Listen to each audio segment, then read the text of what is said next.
They locked me into a spiritual non-disclosure agreement, assuming a legally binding vow of silence at a $10,000 a head meditation retreat would permanently gag me while I was literally forced to kneel in the dirt, pulling weeds at her bare feet. The high-pitched, relentless screeching in my left ear, a permanent case of severe tinnitus from a shop accident because I couldn't afford a $15 pair of industrial ear protection, was completely deafening, but it somehow didn't drown her out. She looked down at me. She didn't look angry. She looked terrifyingly calm, staring at me with the dead, serene eyes of someone looking at a problem they had already solved. "Silence is the only way you'll ever find your worth, dear," my aunt whispered, adjusting the hem of her $800 organic linen robe. "Your dirty work makes so much unnecessary noise." I didn't blink, I just stared at the dirt under my cracked fingernails. They had absolutely no idea that in exactly 3 minutes, the 3-part digital forensic dossier resting quietly in the pocket of my grease-stained overalls would hijack this entire luxury garden and completely vaporize her fake empire. If you've ever had to sit entirely motionless, swallowing the physical agony of your own failing body, while someone sharing your DNA actively starves you out of your own childhood home to fund their secret European sex life, how long did it take for the numbness to set in? The violent metallic scream of an air compressor blowing off pressure hit my chest like a hammer. It was 5:30 a.m. on a freezing Tuesday, and I was wedged on a creeper under the leaking oil pan of a 2012 Peterbilt semi-truck. My name is Maya. I'm 28 years old, and I am a heavy diesel mechanic. Let's just say, my life didn't have a lot of organic linen in it. I lived in a world of torque, seized bolts, and chemical burns. The only thing of real value I actually owned sat in a dented red Mac Tools chest in the corner of my bay. It was a complete set of heavy-duty, custom-milled industrial wrenches. They belonged to my maternal grandmother. She was one of the first female diesel mechanics in the state of Oregon, a woman who built a pristine reputation through busted knuckles and 70-hour work weeks. Those wrenches were heavy. They smelled permanently like rust and hydraulic fluid, but holding them was the only time I felt like I had a spine. They were the physical proof that my family wasn't entirely made of parasites. But that legacy, the farm my grandmother bought, the life insurance my mother left behind, was currently funding an absolute, systemic delusion. My aunt was a self-styled holistic wellness guru. She ran high-ticket spiritual retreats for the local elite, charging $5,000 a weekend to teach tech millionaires how to breathe. I mean, it would be funny if it wasn't actively killing me.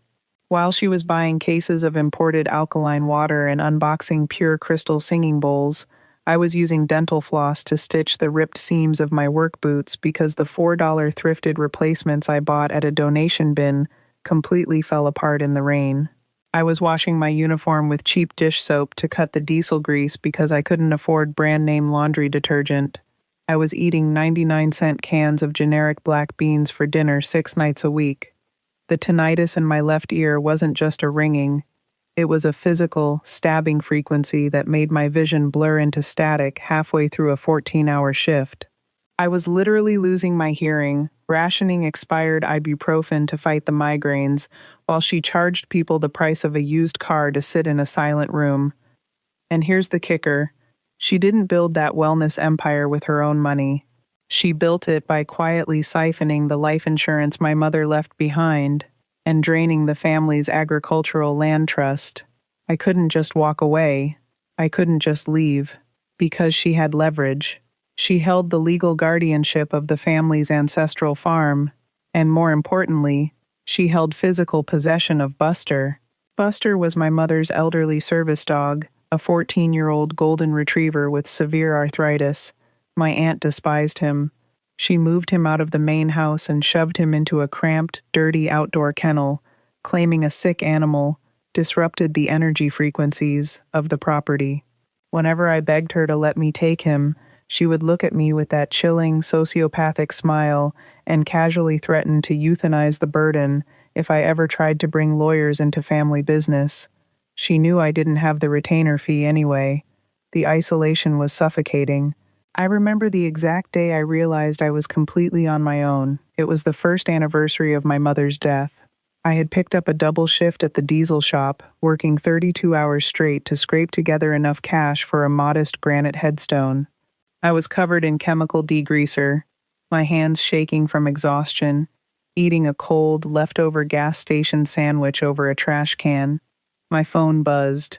It was a notification from Facebook. My aunt had tagged my mother's memorial page in a post. She was in Ibiza. The photo showed her holding a flute of champagne on the deck of a rented catamaran, her arm wrapped around some 20-something European guy she called her spiritual partner. The caption read, "Healing my profound grief through global travel. Thank you to my sister in heaven for providing the resources to find my peace. Hashtag blessed family." She used the headstone money. I just, I stood there in the shop. The ringing in my ear was so loud I couldn't hear the air guns firing in the bay outside. I locked myself in the employee restroom. It was this tiny, claustrophobic concrete box that permanently smelled like industrial bleach and stale sweat. I was crouched on the cold, wet tiles, literally biting down on the fleshy part of my own hand, just to muffle the sound of my sobbing because the guys in the bay next door would hear me. My ear was screaming, and I was staring at my phone. I had the photo of my mom open, next to it my banking app, 45 cents. I was hyperventilating, trying to pull air into lungs that felt like they were packed with wet cement. And then, floating through the thin drywall from the shop's front office radio, I heard it. It was a local advertisement for her upcoming wellness retreat. Her soft, perfectly modulated voice echoed through the speaker, telling listeners to release their financial anxiety and step into their abundance. I sat on that filthy floor, wiping diesel grease off my face with cheap brown paper towels, while the woman who stole my mother's legacy broadcasted her fake enlightenment to the city. I realized then that my uncle wasn't just avoiding conflict. He was actively shielding a predator because it paid for his comfortable silence. My uncle, her husband, was the definition of a coward. He wasn't the one stealing the money, but he was the one holding the door open while she carried the safe out. He knew exactly what she was doing. He knew she had a secret lover in Europe, and he knew I was drowning in debt. I remember sitting at their kitchen table 3 months prior, sobbing until I couldn't catch my breath, showing him a bank statement that literally had 45 cents left in it, begging him to ask her where the trust funds went. He didn't even look me in the eye. He just stared at his lukewarm coffee, sighed, and reached over to turn up the volume on the kitchen radio. "She's a sensitive soul, Maya," he mumbled over the music. "She needs her projects to stay grounded. Just let it go, don't make a scene." Then there was her life coach, a predatory, spray-tanned opportunist who acted as her personal attack dog. If my aunt was the poison, this woman was the syringe. She loved publicly humiliating me in front of the retreat donors to make my aunt look like a benevolent savior. She would look at my oil-stained fingernails and sneer, dropping lines like, "Some people are destined to fix engines, and some are destined to fix souls. Guess which one you are, grease monkey." The only person who actually saw the rot was the farm's longtime foreman, Elias. He was a quiet, weathered man who had worked for my grandmother. He never spoke up in front of them.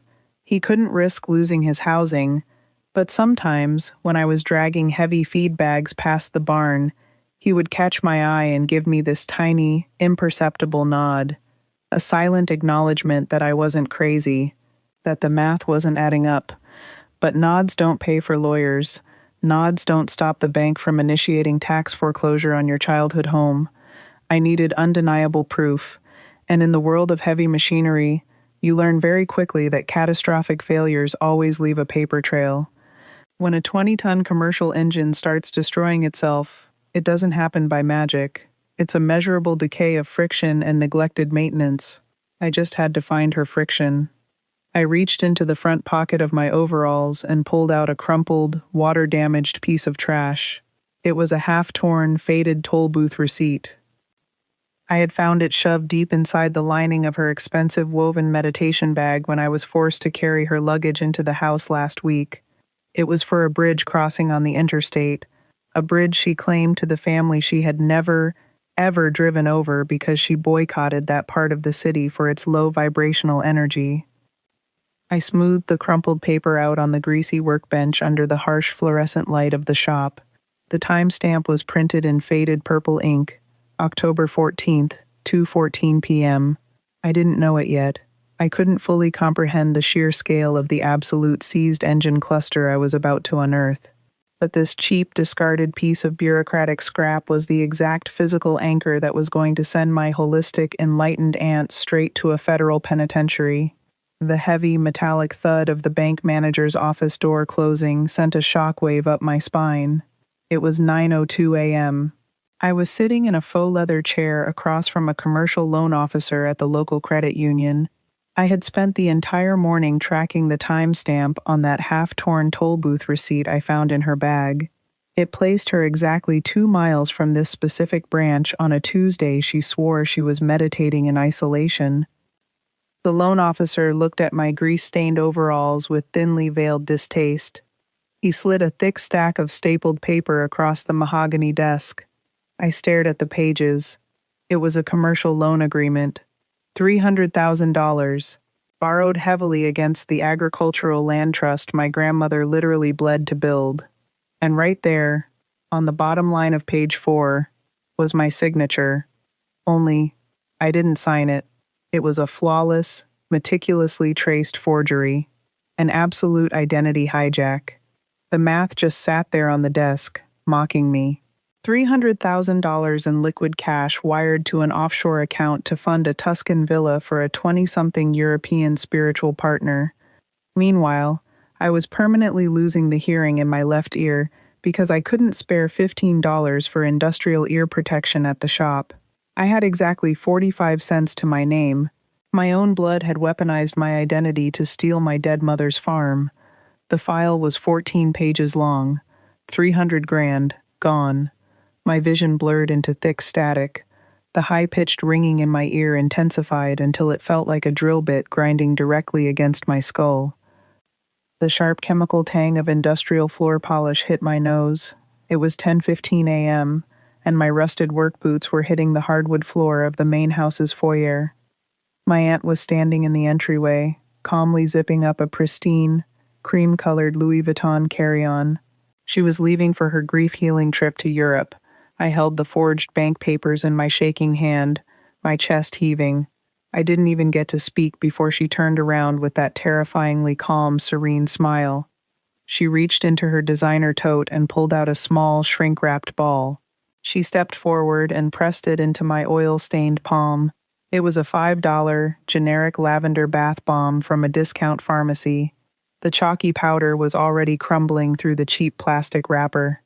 "You look so tense, Maya," she whispered, her voice dripping with fake, practiced empathy. "Take this. Treat yourself for all your hard work. You need to wash off that negative energy." She was handing me $5 of compressed chalk while she was actively stealing $300,000 in my name.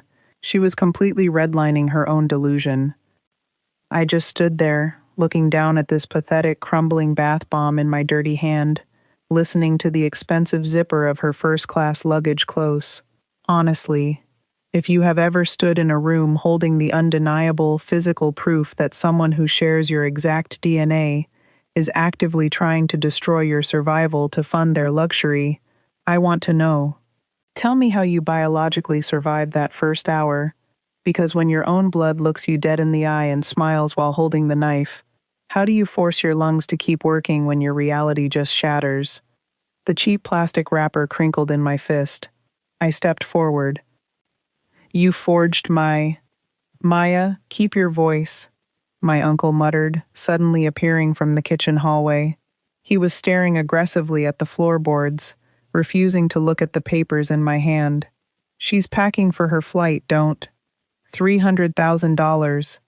I stepped toward her, the ringing in my ear drowning out my own voice.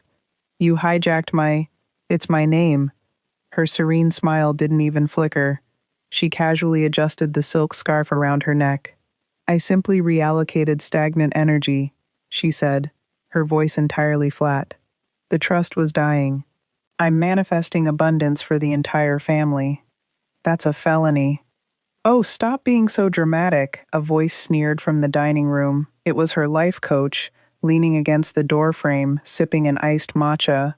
She looked me up and down with absolute, unfiltered disgust. You're vibrating at such a low frequency right now, Maya. It's honestly pathetic. Some people are destined to fix engines, and some are destined to fix souls.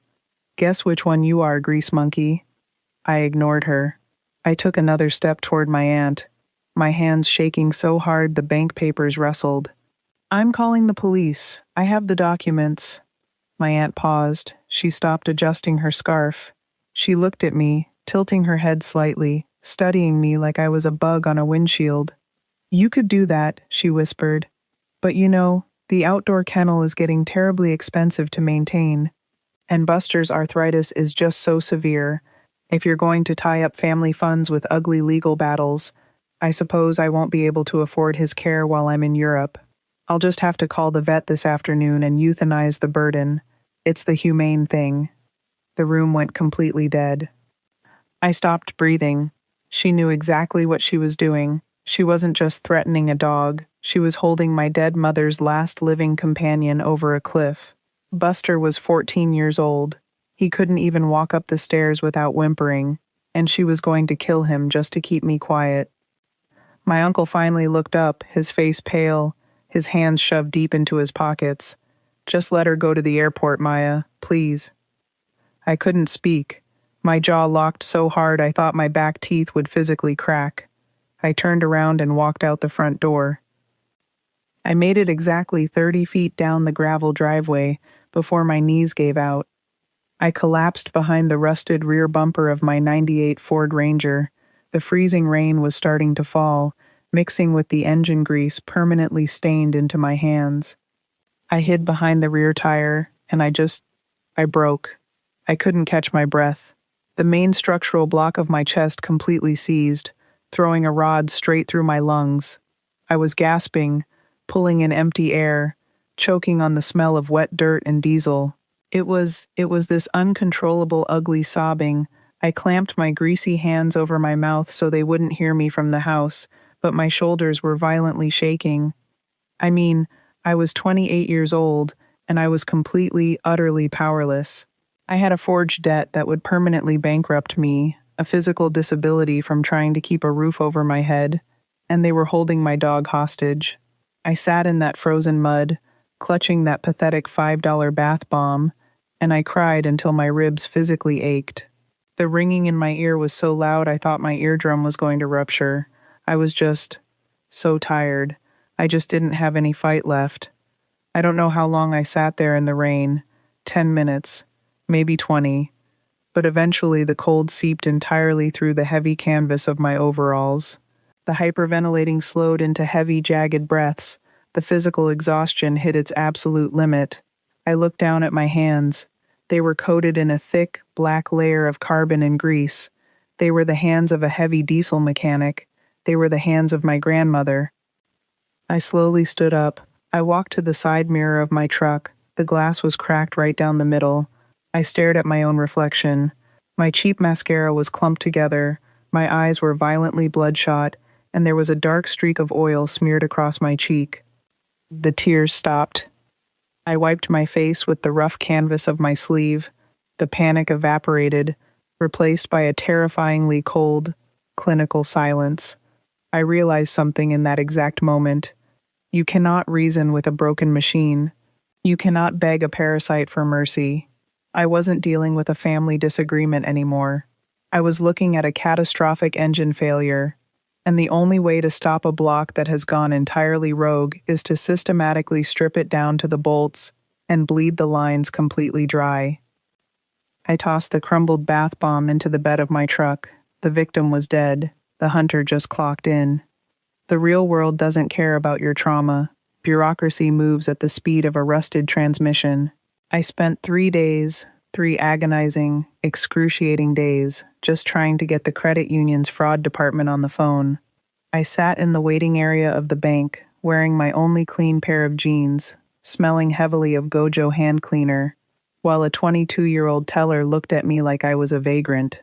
When I finally got a manager, he looked at my grease-stained hands and told me that, because the signature was officially notarized, they couldn't freeze the funds without a judge's order. A judge required a lawyer.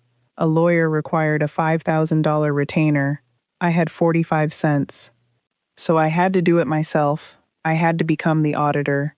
I parked my truck behind the old equipment shed on the farm property at 2 in the morning. I was sitting in the freezing cold cab staring at the cracked screen of my 10-year-old Dell laptop. My hands, they were shaking so badly I could barely type the IP address for the farm's main router. This was the gaslight hangover. I stared at the blinking cursor, and my chest just tightened with this sickening wave of guilt. I heard my uncle's voice in my head. She's a sensitive soul, Maya. Don't make a scene. What if I was wrong? What if the bank made a mistake? What if I was just being the bitter, jealous grease monkey her life coach said I was? For a second, I actually moved my finger over the power button. I almost shut the laptop. I almost just let her take it. The conditioning of a scapegoat is a terrifying biological reflex. But my ear throbbed. A sharp, piercing frequency spiked in my left canal, a physical reminder of the permanent damage I carried while she bought organic linen. I pulled my hand away from the power button. I cracked my knuckles. When you spend your life diagnosing complex ECU computer failures in commercial trucks, you learn that digital systems are just engines. They have pathways, they have exhaust ports, and they always log their own faults. You just have to know how to read the codes. I bypassed the farm's basic Wi-Fi security. She had used her own birth year as the password, the absolute brass bearings of her vanity, and accessed the master administrative logs. I started the digital autopsy. I pulled the smart lock data for the main office. I cross-referenced the timestamps with a hidden nanny cam she installed to watch the cleaning staff. Evidence 1, the trapdoor. I found a compressed MP4 video file from August 12th at 11:45 p.m. I clicked play. The audio was grainy, filled with the static hiss of a cheap microphone, but the visual was undeniable. It was my uncle. He was standing in her office, nervously handing her a stack of paper, the loan documents. I turned up the volume. The audio cut through the cold air of my truck. I practiced her signature 3 times. It's perfect. Just wire the $2,000 to my offshore bookie so she doesn't find out. I need to cover this. He wasn't a tragic bystander. He was the forger. He sold my identity to cover a gambling debt. I kept digging. The nausea in my stomach hardened into something cold and heavy. I breached her synchronized email client. I was looking for the wire transfer trail, but what I found was so much worse. Evidence 2, the character assassination. Hidden in a subfolder labeled Taxes 2025, I found the seized offshore account statement, a PDF showing $300,000 transferred to an LLC registered in Tuscany under her maiden name, but right below it was an email chain between my aunt and my uncle. I opened it. The glow of the screen illuminated the dirt on my hands. I read the text verbatim. My uncle had written, "I know Maya's ear is bleeding again, and she can't afford the clinic, but if we don't pay the villa's property tax by Friday, the Italian broker will ask questions. We have to use the remaining trust." He knew. He watched me sew my work boots with dental floss. He watched me go partially deaf. He knew I was in physical agony, and he actively voted to let me bleed so they could pay the taxes on a secret vacation home. The final shred of family loyalty I had for that man instantly vaporized. I needed the kill shot. I needed the visual proof of the villa, and the lover to completely incinerate her spiritual facade in front of her donors. I tapped into the automated iCloud backup syncing from her desktop. I found the photo directory, folder, Healing 2025. I hit download. The progress bar popped up on my screen. 240 megabytes. And then, the gravel crunched. A pair of headlights swept across the side of the barn. It was my uncle's truck. He was back from his late-night poker game, I was parked illegally behind the shed, tapped directly into the physical Ethernet repeater on the outside wall to get a stable connection. If he saw my truck, if he saw the flashing green light on the router box, the entire operation was dead. The download bar hit 87%. The old Dell's internal cooling fan started screaming, a high-pitched whir that sounded like a jet engine in the dead silence of the night. I heard his heavy boots hit the gravel, the heavy slam of his truck door. He was walking toward the shed to lock up the tools. He was maybe 40 feet away. The download bar froze. 89%. The computer violently lagged. The screen stuttered. My breath completely stopped. I stared at the blinking cursor, completely paralyzed by the rusted technology failing me at the exact worst possible microsecond. 30 feet. I needed the photos. I needed the file. But I couldn't wait. I am a mechanic. I don't pray for miracles. I forced the machinery to obey. I reached into my overalls and pulled out my heavy steel Leatherman multi-tool. I dropped to the dirt beneath the repeater box. I found the exposed 220-volt exterior junction line feeding the barn and the shed. I didn't hesitate. I jammed the steel pliers directly across the live terminals. A massive shower of blue sparks exploded in the dark. The sharp snap of electricity cracked like a gunshot. The main breaker for the entire property instantly tripped. The security lights died. The router went black. Total, absolute darkness. "What the hell?" my uncle muttered from the driveway. His footsteps stopped. I ripped the Ethernet cable out of my laptop. I shoved the computer into my backpack. I flattened myself into the frozen mud under the chassis of my truck. I didn't breathe. I didn't blink. I lay there in the dirt, smelling the sharp ozone of the fried electrical box, listening to him curse in the dark as he fumbled for his phone flashlight and stumbled toward the main breaker panel on the other side of the property. As soon as he turned the corner, I scrambled into the cab of my truck. I kept the headlights off. I let the Ranger roll silently down the dirt access road in neutral until I hit the highway. I parked at a 24-hour gas station 5 miles away. The fluorescent lights buzzed overhead. I opened the laptop. The battery was at 12%. I checked the local drive. The download had completed the exact microsecond the power cut. I opened the folder. Evidence 3, the kill shot. It was an unfiltered, high-resolution photo of my aunt. She was sitting on the sun-drenched terrace of a massive Tuscan villa, laughing, holding a glass of wine. Wrapped around her waist was the arm of her 20-something European life partner. But that wasn't the kill shot. Hanging heavily around the young man's neck was a distinct, custom-forged heavy gold chain. It was my grandmother's necklace. The exact heirloom piece my aunt had filed a police report for 6 months ago, claiming it was stolen in a home burglary to collect the insurance money. I stared at the screen. The ringing in my ear was still there, but the panic was gone. The hyperventilating had completely stopped. The stuttering fear of the gaslight hangover evaporated into the cold, stale air of the truck cab. I didn't feel sad anymore. I didn't feel betrayed. The diagnostic was complete. I had isolated the catastrophic internal failure, and the entire block was going to be scrapped. I organized the 3 files into a single, encrypted digital dossier. I shut the laptop. I had the weaponized dossier securely encrypted on my phone. But a loaded gun is completely useless if the target is still holding a knife to the only thing you love. Before I could confidently walk into that enclosed meditation garden and drop the hammer on her fake empire, I had to completely neutralize her leverage. I couldn't just break the lock and steal the dog. If my aunt woke up and found the kennel empty before the retreat started, she would instantly panic.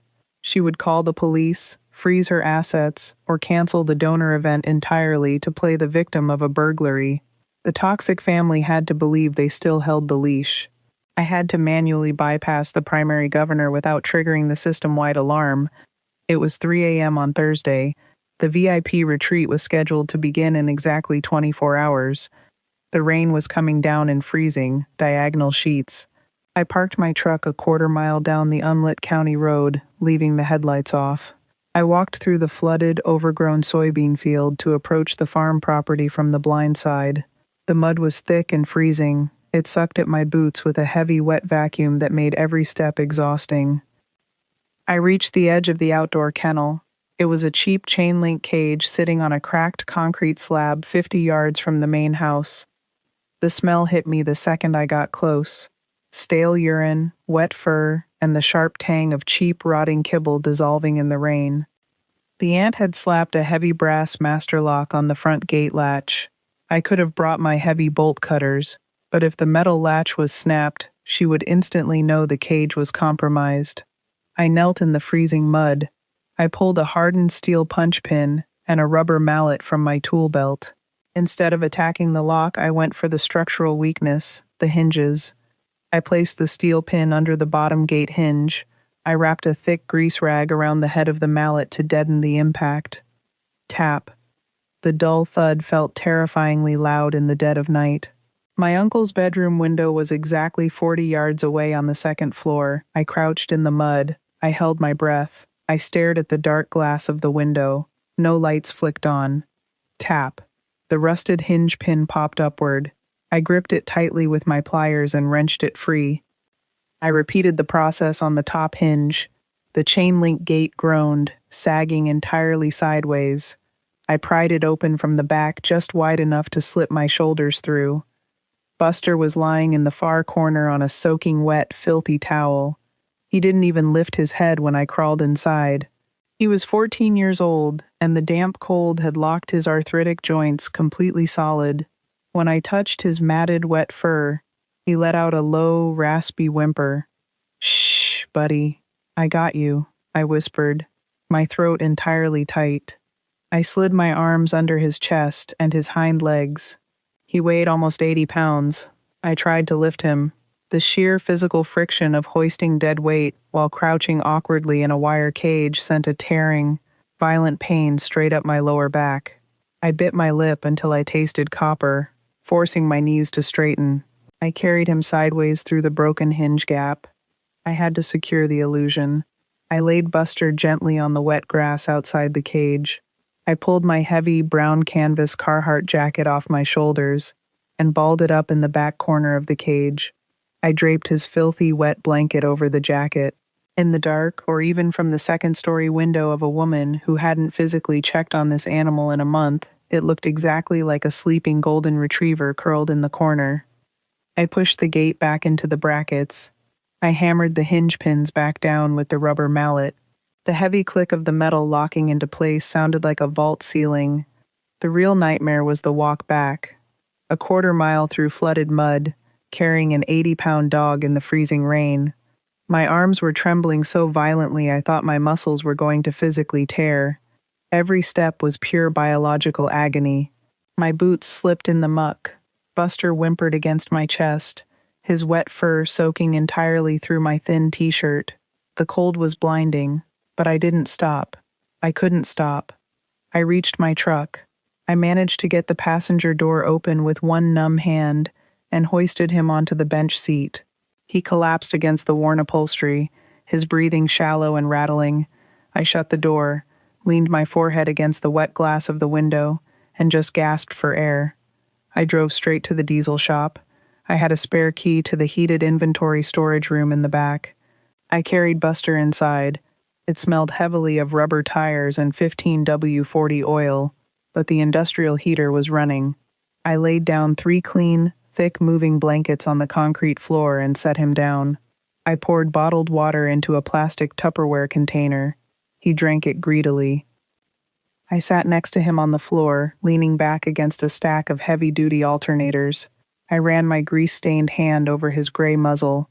He rested his heavy chin on my thigh and closed his eyes.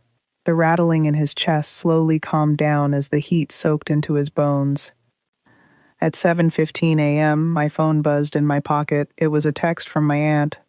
"Make sure you feed the beast before you start pulling weeds in the garden today. He's being too quiet. I don't want his stagnant energy ruining the frequency of the space." I stared at the screen. I looked down at Buster, who was snoring softly in the heated room. I typed back, "Fed him. He's asleep." The read receipt popped up instantly. She didn't reply. The illusion was entirely secure. She thought she still held the hostage. The hydraulic pressure had completely shifted. Tomorrow, she was going to walk into her sacred meditation garden, believing she had absolute control over the pathetic grease monkey. She had absolutely no idea she was steering a machine that had no brakes. The next 24 hours were an exercise in absolute humiliating subversion. I had to secure my physical presence inside the high-security perimeter of the $10,000 per head vow of silence retreat. The aunt had hired private security to keep the low-vibration public away from her wealthy tech donor clients. If I wasn't on the vendor list, I wasn't getting past the iron gates of the farm. So I had to play the pathetic, broken scapegoat. I had to let them think they had won. Honestly, acting completely submissive and defeated was infinitely harder than hacking the farm's router. I showed up at 6 a.m. on Friday morning, wearing my filthiest, most oil-stained overalls. I kept my head down. I deliberately let my shoulders slump. When my uncle barked an order at me to move 30 heavy bags of organic mulch to the edge of the meditation garden, I didn't argue. I just muttered, "Yes, sir," and started hauling. I wanted them to see exactly what they expected to see, a broken, exhausted grease monkey who knew her place at the bottom of the food chain. But simultaneously, as I was sweating in the dirt, the smear campaign had already begun. While the aunt was inside the main house sipping cucumber water and preparing her spiritual resonance, my uncle and the life coach were actively executing the digital quarantine. I found out when my phone buzzed in my pocket. It was a forwarded text from Elias, the farm foreman. My uncle had created a massive group text thread with all our extended relatives, the family lawyer, and several prominent members of the local agricultural board. He deliberately excluded me. Elias sent me the screenshots. The text from my uncle read, "Family, I'm sending this out of deep concern. Maya is unfortunately spiraling. Her hearing loss and the toxic fumes from that mechanic shop have made her mentally unstable and intensely paranoid. She's started making wild, delusional accusations about the family trust to cover up her own financial mismanagement. Please do not engage if she reaches out. We are trying to get her professional psychiatric help. Thank God for Eleanor's spiritual retreats.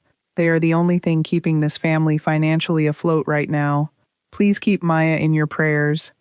I stared at the screenshot. My chest didn't even tighten. I just read the words with cold, clinical precision. It was a brilliant textbook maneuver. Weaponized concern.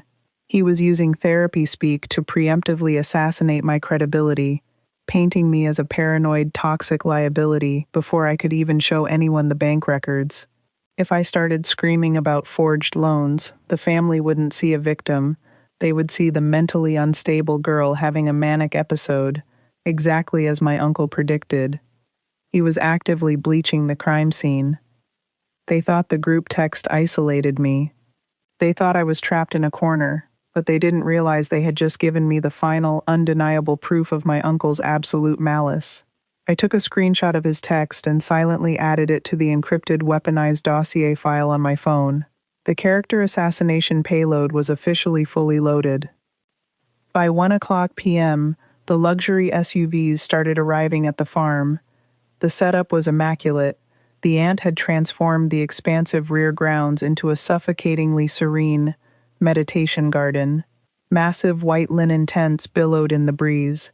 Expensive crystal singing bowls caught the sunlight. I needed a flawless tactical delivery system for the climax. I couldn't just walk in holding a printed folder. The life coach or the private security would physically tackle me before I got 3 words out. I needed a ghost execution.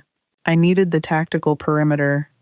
I had spent my final 45 cents on a cheap burner USB drive at the gas station 2 nights ago.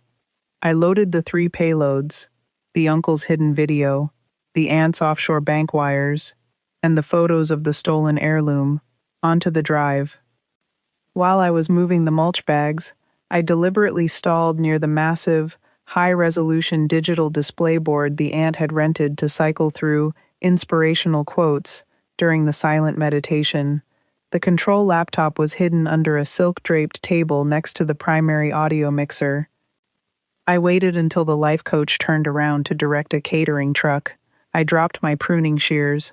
I knelt in the dirt, reached under the silk tablecloth, and jammed the USB drive directly into the laptop's primary port. I didn't run an executable file. I just opened the presentation software, imported the 3 specific pieces of evidence into the queue, and set the autoplay timer to trigger exactly at 3:15 p.m., the exact minute the vow of silence was scheduled to peak. I backed away, picking up my shears. No one saw a thing. At 2:45 p.m., the guests were seated on expensive organic cushions in the garden. The private security locked the massive wrought iron gates at the edge of the property. No one was getting in. No one was getting out. The trap was set.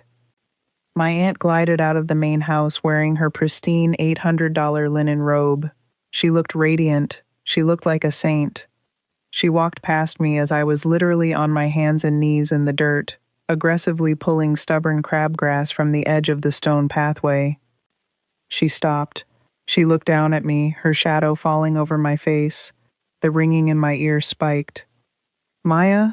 she whispered softly, making sure the nearby donors could see her benevolent interaction with the hired help. "You're pulling the roots too aggressively. The violent tearing sound is disrupting the frequency of the space. You need to work more quietly. And wipe that dirt off your face, it looks frantic." I was literally scrubbing the earth at her bare feet, listening to her complain that my poverty was visually unappealing to her millionaires. If you were crouched in the mud, staring at the perfectly manicured toes of the woman who forged your signature to buy a Tuscan villa, and she told you to work more quietly so you didn't ruin her vibe, would you have the discipline to swallow the absolute humiliation?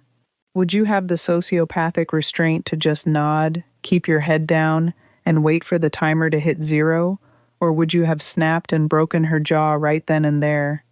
I didn't blink. I didn't argue. I just stared at the dirt, gripping the rusted handles of my shears. "Yes, ma'am," I mumbled. "I'll be quieter."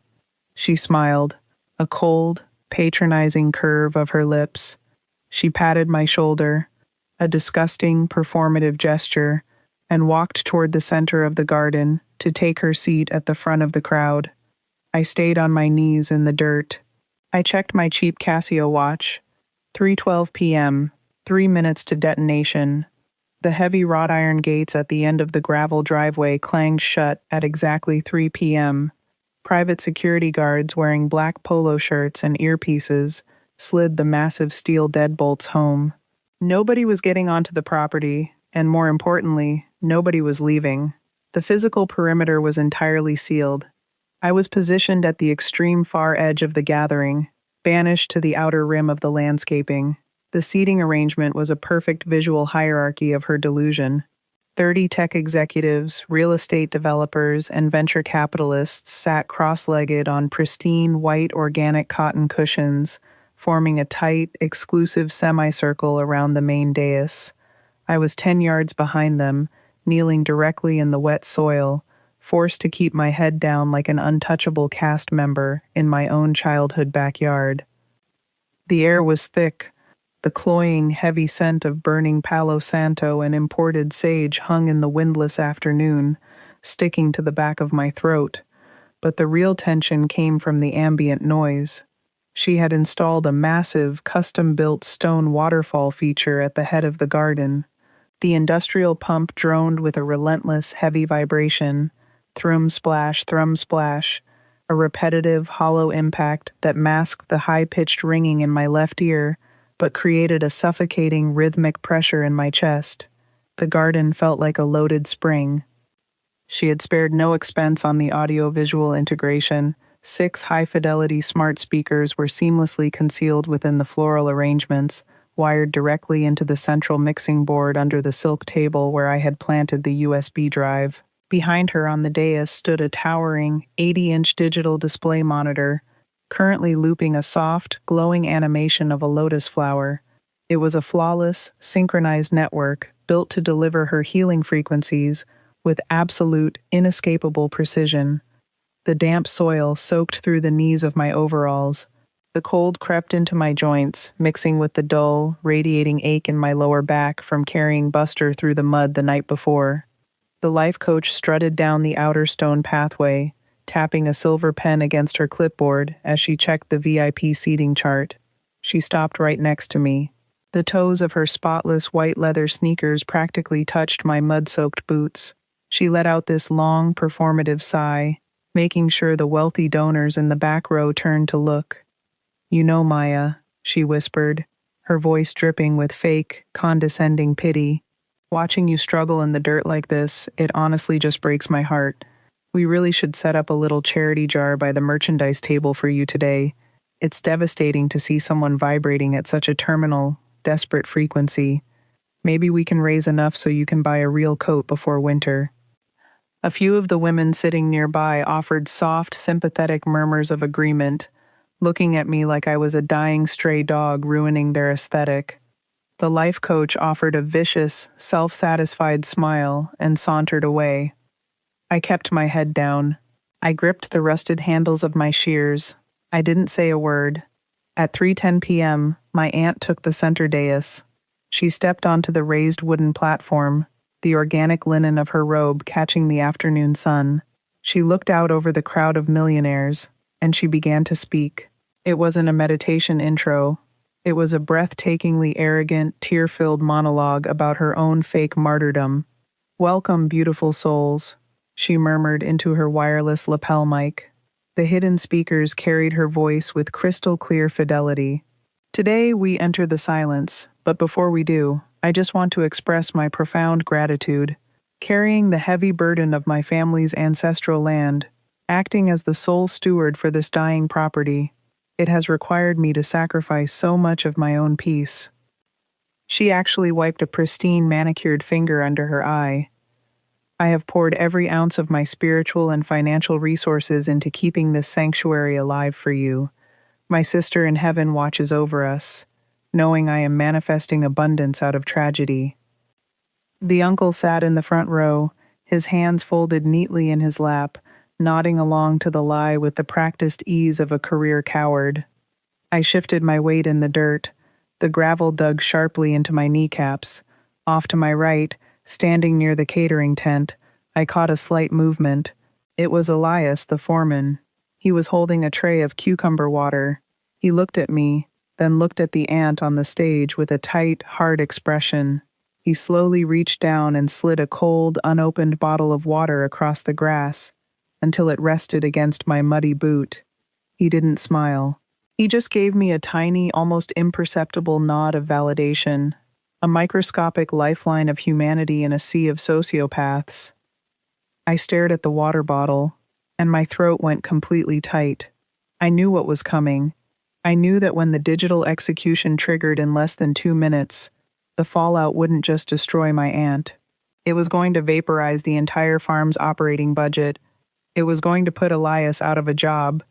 I was about to blow up the only ally I had in the room, and I couldn't even warn him. My aunt finished her tearful toast. The crowd took a collective, deep breath. She looked past the sea of wealthy donors. Her eyes bypassed the crowd and locked directly onto mine. She held the gaze. The microphone was still live.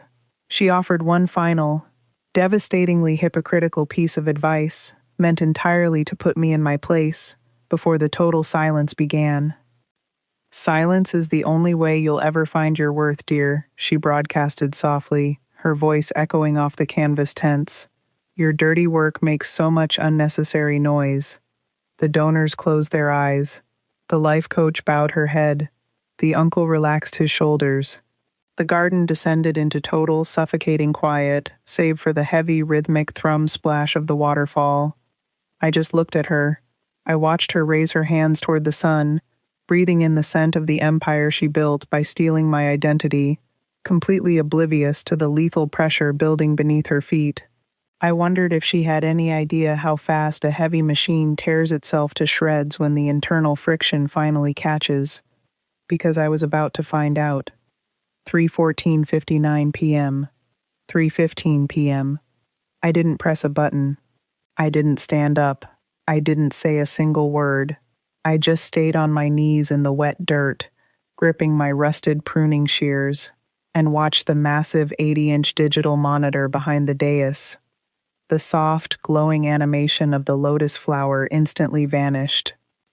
The screen went completely black. The 6 high-fidelity smart speakers concealed throughout the garden let out a sharp, violent burst of audio feedback. It was a vicious, high-frequency squeal that physically rattled the crystal singing bowls and echoed off the canvas tents. The 30 wealthy donors jumped, their eyes snapping open in alarm. Then, the digital ambush detonated. All 3 payloads dropped in a single, undeniable, catastrophic broadcast. My aunt's voice blasted through the luxury speakers. It wasn't her perfectly modulated, whispered meditation tone. It was the raw, unfiltered, vicious audio from the hidden office nanny cam, amplified to stadium volume. I don't care if Eleanor is sleeping in her car again, my aunt's recorded voice snarled, ripping through the serene silence of the garden. She's secretly bankrupt, her credit is completely destroyed, but I need her here. Keep paying her in free meals and fake exposure so she keeps the grease monkey in line. The life coach physically recoiled. She looked like she had been hit in the chest with a shovel. The smug, elitist smirk literally melted off her spray-tanned face. She had spent the entire morning networking with these tech executives, pretending to be a high-end spiritual consultant, and the recording just brutally exposed her as a destitute, homeless fraud. Several of the wealthy women sitting near her gasped, physically scooting their organic cushions away from her. The life coach tried to stutter a defense. I don't, but she couldn't form a complete sentence. The sheer, humiliating truth of her poverty completely broke her. She shrank into herself, staring at the grass in total shock. But the speakers were only half the execution. Simultaneously, the 80-inch screen behind the dais illuminated with the crushing, undeniable weight of federal bureaucracy. It didn't show text. It displayed a high-resolution, scanned digital collage of the weaponized dossier. A massive PDF of the commercial loan agreement slammed onto the center of the screen, the bold red notary stamps, the crisp blue bank ink, my forged signature, magnified to 3 feet across. Right next to it was the seized offshore bank statement. The federal routing numbers were highlighted in bright yellow. $300,000, sent directly to an LLC in Tuscany, and directly below the bank wire, blown up into 50-point font, was the uncle's email. I know Maya's ear is bleeding again, and she can't afford the clinic, but if we don't pay the villa's property tax by Friday, the Italian broker will ask questions. We have to use the remaining trust. The garden stopped breathing. It went completely dead. Total, suffocating silence. My uncle's face drained of all blood. He choked out a pathetic, wet gasp. He looked at the massive text on the screen exposing his absolute malice, and his fight-or-flight response instantly defaulted to cowardice. He didn't even try to defend himself. He scrambled backward off his cushion, tripping over his own expensive leather shoes, and literally backed away into the shadows of the catering tent, trying to physically hide from the stares of the local agricultural board members sitting in the audience. Then, the glass shattered.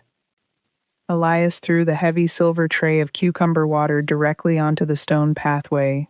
The violent crash of shattering glass broke the paralysis of the room. The foreman didn't just speak. He erupted. "You parasitic cowards!" Elias screamed. His voice was completely raw. His face was flushed dark red. He pointed a shaking, calloused finger directly at the catering tent where my uncle was hiding. "She's been working 80-hour shifts. She's permanently losing her hearing under those trucks just to keep the lights on in your house. And you stole her dead mother's money to pay a property tax on a villa? I'm done shutting up. I'm with her." Elias walked straight across the garden, right through the middle of the panicked donors, and stood directly behind me in the dirt. The screen auto-advanced. The final kill shot hit. The bank documents vanished, replaced by the high-resolution, geotagged iCloud photos. There was my aunt, sun-tanned and laughing on the terrace of the Tuscan villa, wrapped around her 20-something European lover. But the visual anchor, the absolute legal felony, was the heavy, custom-forged gold chain resting prominently against the young man's chest. My grandmother's necklace. The exact item with a filed, active police report for a fake home burglary. The donors were not stupid people. They were venture capitalists and real estate developers who analyzed fraud for a living. They saw the federal wire stamps. They saw the exact dates. They saw the stolen jewelry. They realized instantly that the $10,000 they paid to sit on these cushions was funding a massive, highly illegal international fraud scheme. My aunt didn't freeze. She didn't run. Her absolute arrogance acted as a terminal disease. She actually laughed. She threw her head back and let out this high-pitched, aggressively condescending laugh. She grabbed her lapel mic, completely ignoring the massive federal evidence glowing directly behind her head. "Everyone, please, remain seated. Breathe," she commanded. Her voice was strained, frantic, completely redlining her delusion. "This is clearly a cyber attack. It's a deep fake. My disturbed niece has hired someone to disrupt our frequencies. It's an attack from a very low vibrational place. Close your eyes and return to the center. We must block out this negative energy." She actually smiled. She leaned back with this smug, terrifying sneer, believing she could just therapy speak her way out of federal wire fraud and stolen assets. Her smile died exactly 3 seconds later. One of the tech CEOs in the front row stood up. He didn't say a word. He didn't yell. He just pulled out his smartphone, snapped a clear picture of the offshore routing numbers on the massive screen, and physically turned his back on her. That was the dam breaking. The entire crowd of 30 millionaires stood up in unison. No one was screaming, no one was throwing things. There were no dramatic cinematic gasps. It was a cold, brutal, absolute social collapse. They picked up their expensive tote bags, adjusted their coats, and silently began walking toward the heavy iron gates. "Wait, please!" My aunt dropped the mic. It hit the wooden platform with a loud, sharp squeal of feedback. She stepped forward, her hands reaching out to the retreating backs of her donors. "The session isn't over. We haven't cleared the root chakras. Do not let her toxic energy ruin this. I am your guide." They completely ignored her. The physical ruin was the deafening silence of the shunning. The life coach was already sprinting down the gravel driveway. She was desperately trying to get ahead of the wealthy crowd, abandoning my aunt without a single glance backward, terrified of being associated with the blast zone. My uncle was entirely gone, having fled into the main house. The garden emptied in less than 60 seconds. The only sound left was the heavy, rhythmic drone of the decorative waterfall and the static hiss of the speakers. I finally stood up. My knees popped loudly, the wet dirt clung heavily to the canvas of my overalls. I wiped my grease-stained hands on my jacket. I walked slowly down the center stone pathway, stopping right at the edge of the wooden dais. My aunt was standing entirely alone. Her pristine, organic linen robe was crumpled. The color had completely vanished from her face. She was micro-fixating on the dropped microphone on the floorboards, her chest heaving in rapid, shallow breaths as her brain violently short-circuited. She was trying to comprehend that her entire identity, her secret villa, her funding, and her freedom had just evaporated in under 3 minutes. She slowly looked up at me. Her hands were trembling. I didn't yell. I didn't cry. I didn't feel anything at all. "You love finding your center. Find it in a jail cell." The heavy, sickening crunch of tires on wet gravel jolted my spine against the vinyl seat of my truck. It was 3 a.m. on a Tuesday, exactly 72 hours after the garden collapsed. The engine block had finally cracked, but my aunt didn't surrender. Arrogance like hers doesn't just evaporate into thin air. It ferments into pure, desperate spite. She had texted me at midnight, demanding an emergency meeting at a 24-hour truck stop diner out on Interstate 84. A neutral, gritty location far away from the local elite. I walked through the glass doors. The place smelled heavily of burnt filter coffee, industrial floor cleaner, and stale fry grease. The fluorescent lights buzzed overhead, flickering slightly against the rain-streaked windows. She was sitting in a ripped vinyl booth in the back corner. The pristine, serene wellness guru was completely gone. She was wearing a massive, oversized trench coat pulled tightly over wrinkled yoga pants. Her hair was unwashed and frantic. She was microfixating on a sticky syrup stain on the formica table, aggressively scratching at it with her thumbnail, her chest heaving in shallow, rapid breaths. I sat down across from her. The springs in the booth squeaked. I didn't order anything. She snapped her head up. Her eyes were bloodshot and wildly manic. She didn't offer a greeting. She just violently shoved a thick manila folder across the table. It slapped heavily against the plastic dessert menu. "I drafted it this morning," she hissed, her voice vibrating with a terrifying, erratic panic. "It's a formal police report to the local precinct. It outlines exactly how you hacked my personal computer, fabricated those offshore bank records, and stole the trust funds yourself. I have a lawyer on speed dial." She leaned across the sticky table. The cornered rat was finally baring its teeth. "I'll tell the whole family you've been stealing from the estate," she spat, completely ignoring the fact that the agricultural board and 30 millionaires had already seen the physical proof. "I will ruin you. No one believes the girl who smells like grease. You're going to sign a formal retraction and a non-disclosure agreement right now, or I press send." I just stared at her. I didn't feel a spike of adrenaline. I didn't feel fear. I just experienced this profound, heavy wave of biological exhaustion. She was literally trying to extort me with a fabricated felony to cover up her actual felony. She was a stripped gear, spinning uselessly, completely unaware that the transmission was already detached from the drive shaft. I looked at the manila folder. I didn't touch it. I pulled my heavily cracked smartphone out of my canvas Carhartt jacket. I tapped the screen twice to wake it up. I slid the phone across the table until it rested directly on top of her fake police report. It was a live email thread. The sender address read, "Fraud Division, State of Oregon Attorney General." "I didn't bring local lawyers into this," I said, my voice entirely flat and devoid of emotion. "I brought the federal auditors. Those are the real-time IP logs of the seized offshore accounts. They've had the complete, unredacted forensic dossier for 48 hours. Her eyes darted down to the bright screen. "And just so we're crystal clear," I added, leaning back against the ripped vinyl, "filing a false police report across state lines to extort a witness while attempting to cover up a multi-$100,000 forgery isn't a family dispute. It elevates the original civil charge to federal extortion and witness tampering. If you press send on that folder, you don't just get sued. You go to a federal penitentiary by sunrise." The remaining blood vanished from her face. Her skin turned a sickly, ashen gray. She stared at the .gov domain on the screen.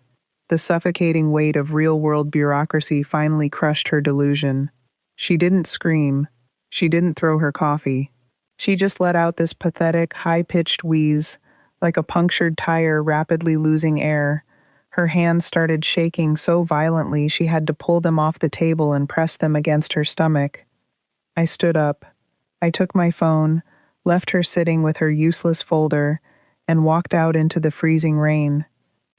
When a massive system fails, the parasitic components destroy themselves trying to survive the blast zone. Because the climax in the garden exposed the entire network, the toxic family violently cannibalized each other. The life coach didn't just lose her lucrative consulting gig, she suffered the exact gritty, poverty-stricken fate she mocked me for. 2 weeks later, I was driving my Ranger past a low-end strip mall on the industrial edge of town. I pulled into the drive-thru of a cheap, generic fast food chain to grab a black coffee. The sliding glass window opened. There she was. The woman who publicly mocked my low-vibration manual labor was wearing a greasy, polyester fast food uniform visor. She was literally handing a stained paper bag of cheap burgers out the window. And sitting in the luxury SUV immediately ahead of me in the line, 2 of the exact tech millionaire wives she used to gossip with at the retreats. The wealthy women were actively ignoring her, snatching the bag and rolling up their tinted window the second the transaction was complete, treating her like invisible hired help. The life coach turned to the next car. She saw me sitting in my rusted truck, her spray-tanned face crumbled in absolute profound humiliation. Her jaw locked and she physically shrank away from the open window. I didn't even order the coffee. I just kept my foot on the brake, let her sit in her shame for 3 seconds, and drove past the window. Then there was my uncle, the tragic bystander who prioritized keeping the peace over his own niece's survival. His ruin was a highly public, humiliating excommunication. The state's attorney froze every single joint bank account tied to the farm and his name pending the fraud investigation. He couldn't pay his secret gambling debts. The wealthy country club friends he used to play poker with instantly cut his ties, treating him like a contagious financial disease. The bank's receivership division legally locked him out of the main house. I drove past the property a month later to check the perimeter. I saw him sitting on a cheap, faded plastic cooler at the very end of the dirt driveway. He was wearing an unwashed sweater, staring blankly at the neon orange federal seizure notices plastered across the wrought iron gates. The sprawling property was completely empty. He was entirely alone, abandoned to rot on the curb of the mess he enabled. But my aunt's legal and financial ruin was a masterpiece of absolute bureaucratic brutality. The federal court-ordered clawback was merciless. I received copies of the asset liquidation reports directly from the prosecutor's office. They didn't just freeze the Tuscan villa. The Italian authorities padlocked the heavy oak doors. I saw the grim photos in the court discovery file. Heavy industrial steel chains wrapping the tires of the electric SUV she bought for her lover. The pristine property cordoned off with bright yellow police tape. The bank foreclosed on her remaining local credit lines.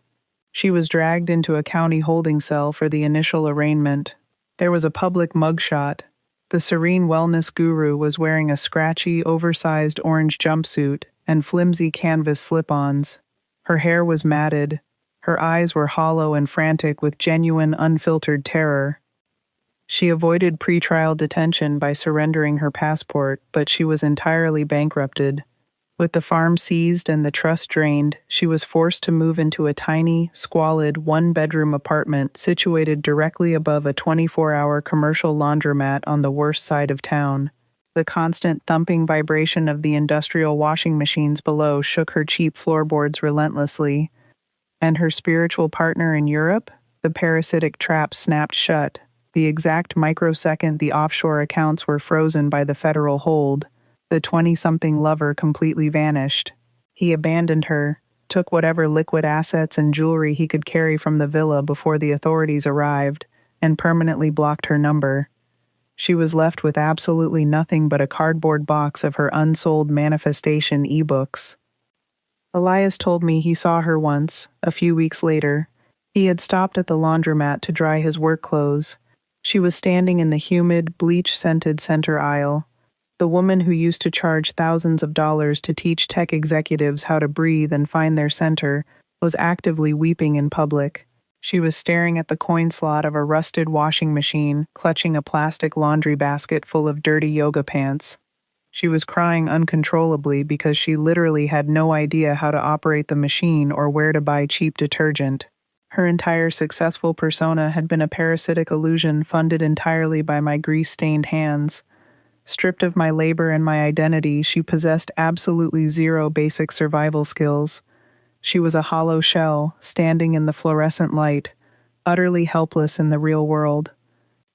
The restitution was entirely devoid of movie magic miracles. It was a cold, brutal slog of legal paperwork and bureaucratic friction. The state's attorney and the bank's internal fraud division eventually forced a total, court-ordered clawback.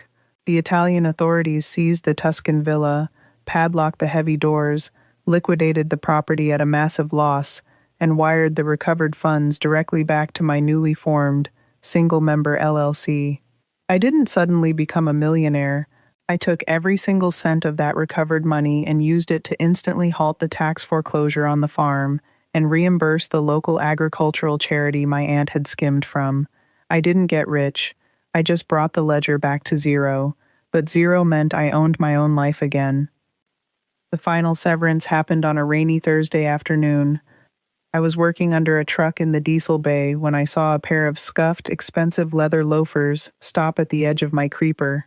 I slid out. It was my uncle. He looked completely destroyed. He had aged 10 years in a single month. His shoulders were heavily slumped, his hands trembling as he held a cheap paper cup of gas station coffee. He had come to deliver the hollow apology. "Maya," he rasped, his voice cracking. He looked down at the oil-stained concrete. "I am so sorry. You were always the strongest one in this family. I loved her, and I didn't know how to stop it. I should have protected you. Please. We're family. Don't freeze me out." I looked at him, and I finally understood the generational wound. I executed the diagnostic in my head. He wasn't some criminal mastermind. He was a deeply broken, pathetic man who had lost his own contracting business 15 years ago. Stripped of his identity, he felt utterly emasculated. He enabled her abuse and clung to his secret gambling addiction just to feel like a man in charge of something. He let me bleed because he was deathly terrified of abandonment. He knew that if he ever stood up to his wife, he would be exposed as a complete failure and left to die alone. I didn't yell. I didn't argue. Before I spoke, I experienced one final quiet biological reaction. A single heavy tear broke the surface tension of my eye, cutting a clean track through the diesel grease on my cheek. It wasn't sadness. It wasn't grief. It was the physical relaxing of my shoulders as I realized I no longer felt any anger, any love, or any obligation toward this man. The bond was simply dead. "You watched me bleed from the ears to cover your losing bets because you were too terrified to leave the table," I said, my voice brutally literal and completely devoid of warmth. "Keep the debt. Find a public defender." As he flinched, my phone buzzed on the metal workbench. It was a text from the life coach. "Maya, the universe is testing us all right now. We're still spiritually connected, right? Can we talk? I need a reference for a job." I didn't even pick up the phone. I just tapped the illuminated screen and hit block. I reached into my overalls, pulled out the printed stack of his offshore gambling wire logs, and dropped them directly onto the concrete floor between his expensive shoes. I turned around and hit the heavy steel button on the wall. The massive corrugated metal bay door began to screech downward. I watched his pathetic, broken face disappear as the heavy metal slammed into the concrete, physically and permanently locking him out of my reality. The final piece was almost violently quiet. I drove my truck up the gravel driveway to the main house. Buster was sitting in the passenger seat, his heavy head resting against the cracked window, snoring softly. The suffocating, incense-choked noise of that claustrophobic meditation garden was entirely gone. The property was completely silent, save for the wind moving through the tall grass. I walked into the kitchen and put a generic brand coffee pod into the machine. I didn't have to check my banking app first. I didn't have to hide in the bathroom. The agonizing friction of survival was gone. I walked out to the main barn. The afternoon sun was cutting through the wooden slats, illuminating the thick dust motes in the air. I walked straight to the back corner, the dented red Mac Tools chest. I opened the heavy top drawer. The smell of rust, old hydraulic fluid, and hard work hit my lungs. I reached out and wrapped my calloused, grease-stained hand around the cold, heavy steel of my grandmother's custom-milled wrenches. I ran my thumb over the initials etched deep into the metal. The legacy wasn't tarnished. As I held that heavy tool, the crushing weight I had carried in my chest for the last year completely evaporated. I didn't just survive. I proved I possessed the exact same quiet, unbreakable strength she had always seen in me. I was the guardian of the farm now. I picked up the 5/8-inch wrench. I walked over to the massive, original 1970s diesel farm tractor sitting in the center bay. I climbed under the chassis, sliding the wrench onto the primary fuel line bolt. The heavy metallic clank echoed through the barn. I tightened the fitting. I climbed into the rusted metal seat, turned the key, and pressed the heavy ignition button. The massive diesel engine roared to life. It was a deafening, powerful, earth-shaking rumble. I closed my eyes, resting my hands on the vibrating steering wheel. The deep, mechanical roar of the engine filled the barn, finally and permanently drowning out the ringing in my ear.